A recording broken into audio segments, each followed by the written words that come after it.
Hi everyone, my name is Shanak from GoldenBee Global School with Vibgyor, and I'm here to reflect on World Forestry Day. On March 21st, World Forestry Day or International Day of Forest is celebrated to raise people's awareness about the value, significance and contributions of forests. In 1971, World Forestry Day was established at the 23rd General Assembly of the European Confederation of Agriculture.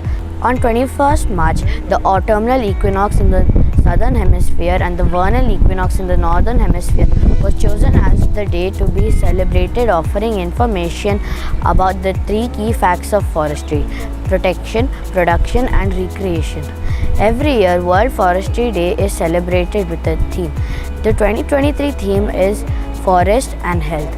Forest gives so much to our health, like providing medicines, purifying the air, and many more. It is a day to sensitize people that in the survival of forest lies the survival of humanity.